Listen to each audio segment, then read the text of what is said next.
Shalom guys. Shalom. Oke.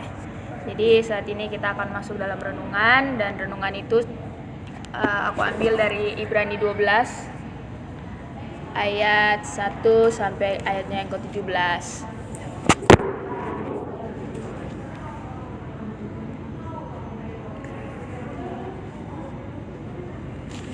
Ibrani 12 ayat 1 sampai ayatnya ke-17. Nanti aku akan baca sampai ayatnya ke-8, dan aku minta teman-teman buat kesediaannya baca dari ayat 9 sampai ayatnya yang ke-17. Di bawah perikop nasihat supaya bertekun dalam iman.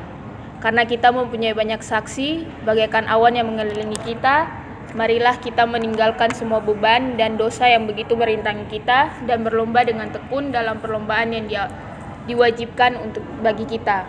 Marilah kita melakukannya dengan mata yang tertuju kepada Yesus yang memimpin kita dalam iman, dan yang membawa iman kita itu kepada kesempurnaan, yang dengan mengabaikan kehinaan tekun memikul salib, ganti sukacita yang disediakan bagi Dia yang sekarang duduk di sebelah kanan tahta Allah.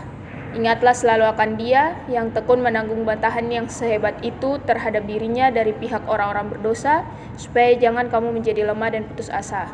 Dalam pergumulan kamu melawan dosa kamu belum sampai mencucurkan darah. Dan sudah lupakah kamu akan nasihat yang berbicara kepada kamu seperti kepada anak-anak? Hai anakku, janganlah anggap enteng didikan Tuhan, dan janganlah putus asa apabila engkau diperingatkannya. Karena Tuhan menghajar orang yang dikasihinya, dan Ia mengesah orang yang diakuinya sebagai anak. Jika kamu harus menanggung ganjaran, Allah memperlakukan kamu seperti anak. Di manakah terdapat anak yang tidak dihajar oleh ayahnya? Tetapi jikalau kamu bebas dari ganjaran yang harus diderita setiap orang, maka kamu bukanlah anak, tetapi anak-anak gampang. Selanjutnya dari ayat kita yang sebenarnya, kita boleh berbicara, dan mereka kita mengerti. Kalau demikian, bukankah kita harus lebih taat kepada Bapa segala roh, supaya kita boleh hidup? Sebab mereka mendidik kita dalam roh yang bebek, sesuai dengan apa yang mereka anggap baik, tetapi Dia mengajar kita untuk kebaikan kita, supaya kita beroleh bagian dalam kekudusannya. Memang tiap-tiap ganjaran pada waktu Dia diberikan tidak mendatangkan sukacita, tetapi sukacita. Tetapi kemudian Dia menghasilkan buah kebenaran yang memberikan damai kepada mereka yang dilatih olehnya. Sebab itu, kuatkanlah tangan yang lemah dan tubuh yang mulia, dan luruskanlah jalan bagi kakimu, sehingga yang pincang jangan terpelencong, tetapi menjadi sembuh. Berusahalah hidup damai dengan semua orang, dan kejarlah kekudusan, sebab tanpa kekudusan tidak seorang pun akan melihat Tuhan. Jagalah supaya jangan ada seorang pun menjauhkan diri dari kasih karunia Allah, agar jangan tumbuh akar yang pahit yang menimbulkan permusuhan dan menyebabkan banyak orang. Janganlah ada orang yang menjadi cabul atau yang menyenangi nafsu yang rendah seperti Esau, yang menjual hak keturunannya untuk sebagai korbanan. Sebab kamu tahu bahwa kemudian ketika ia hendak meninggalkan itu, ia ditolak, sebab ia tidak beroleh kesempatan untuk memperbaiki kesalahannya, sekalipun ia mencarinya dengan mencucurkan air mata. Demikianlah firman. Baik, demikianlah firman Tuhan. Jadi dari ayat ini aku mau tarik dua hal, yaitu bagaimana kita sebagai orang Kristen berlomba dalam iman, terus yang kedua, kita sebagai orang Kristen diajar. Sebelum itu aku nunjukin satu buah gambar. Nah, aku minta salah satu dari kalian ngasih pandangan kalian tentang apa yang kalian lihat dari gambar ini.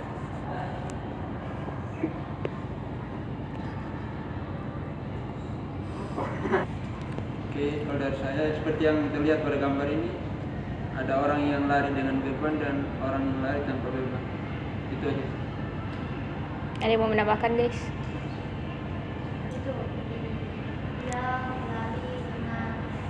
Dia berlari dengan bawa beban dan mengejar finish. Ada lagi? Udah, itu aja. Jia? Oke. Dari penggambaran aku, yang lari bawa beban itu dia lari di tanah yang kasar gitu, sedangkan yang satunya itu di tanah yang halus gitu, yang nggak ada batu-batuannya, nggak ada pasir-pasiran. Makasih guys. Oke, Jadi sebenarnya aku mau tunjukin ke kalian, sebenarnya dari dua gambar ini yang tadi udah disampaikan bahwa ini ada yang lari bawa beban, ada yang nggak bawa beban. Nah, sini kan yang aku tadi pertama bilang untuk poin yang pertama kan kita berlomba dalam iman. Nah, kita kalau berlomba itu pasti kalau misalnya kayak gambaran pertama kalau kita bawa beban, otomatis kita nggak akan fokus pada tujuan menangnya karena kita udah terlanjut terkekang sama beban yang kita bawa. Jadi kita akan mikir kayak gimana sih caranya beban ini berkurang, sedangkan kita tuh nggak fokus bahwa gimana caranya buat kita bisa menang sampai di garis finish dengan beban yang kita bawa. Jadi kita nggak fokus ke finishnya lagi, kita cuma fokus di bebannya doang.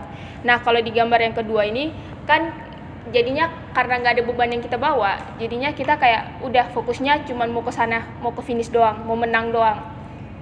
Nah, yang aku tangkap dari firman ini itu juga yang mau Tuhan sampaikan ke kita bahwa kita kadang sebagai manusia nggak fokus ke Tuhan, tapi kita fokus ke masalah yang kita hadapi sampai akhirnya buat kita tuh jadi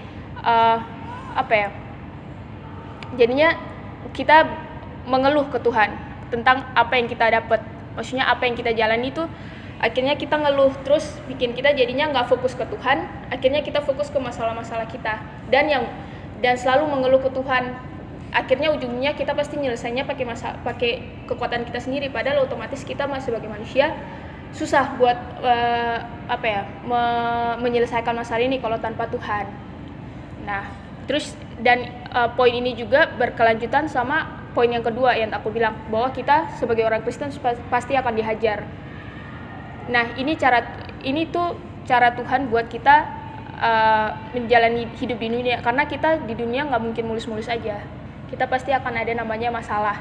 Nah, itu tuh yang mau Tuhan tunjukin bahwa Tuhan kasih hajaran ke kita karena Tuhan mau kita naik level istilahnya.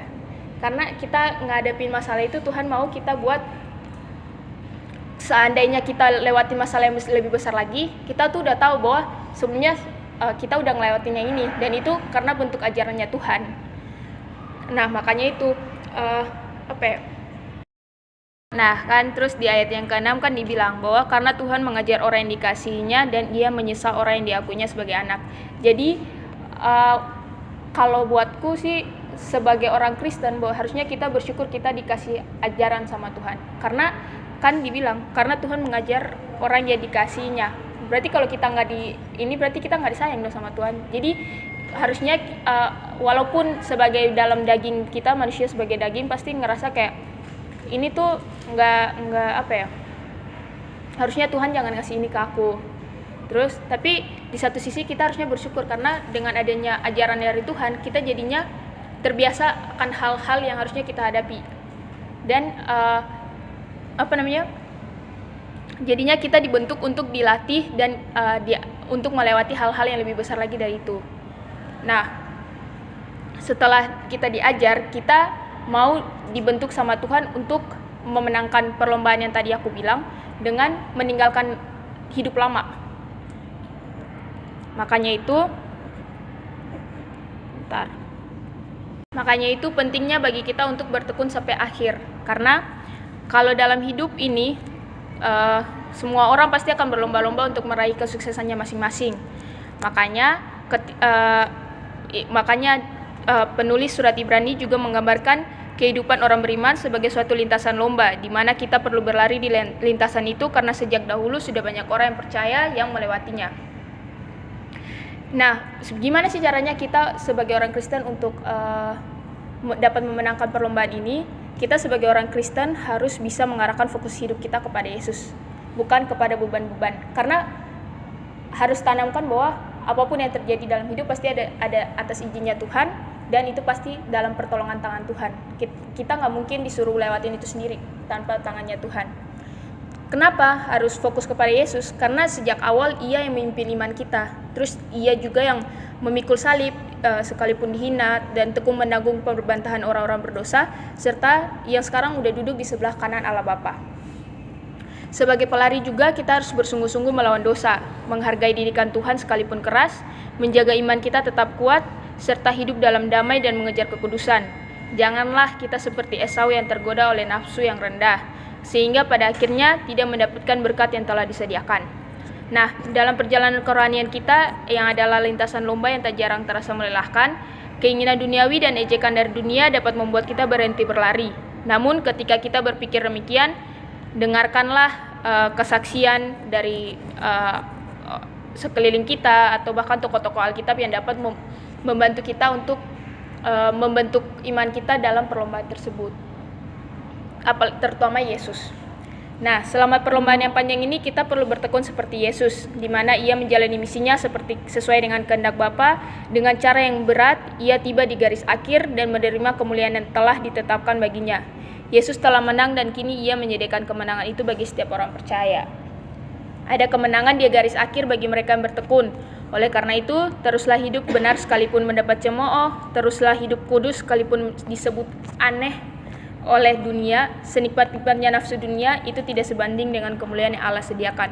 Maka itu, ayo guys, kita hidup di dunia ini bertekun dalam iman. Kita harus berusaha untuk bisa memenangkan perlombaan iman yang memang harus kita lewati di dunia.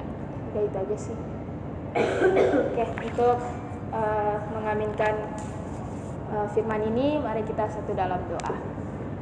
Bapa, terima kasih untuk kesempatan-Mu. Di kali ini kami dapat berbagi firman, dapat men-sharingkan apa yang kami dapat. Kiranya firman ini menjadi pedoman kami dalam menjalani hidup-hidup kami seterusnya, dalam melewati perlombaan iman yang harus kami lewati di dunia, dan juga bagaimana kami mau bersyukur terhadap ajaran yang Engkau berikan, sehingga kami terus belajar dalam pembentukan rohani hingga kami bisa dapat ditetapkan sebagai anak-anak Allah, dan kami dapat berada di tingkat yang lebih baik, naik level untuk menghadapi segala sesuatu. Tuntun kami Tuhan, pegang tangan kami, jangan lepaskan kami, dan biarkanlah kami mau fokus kepadamu dan bertekun sampai akhir. Terima kasih Tuhan Yesus, amin. Shalom.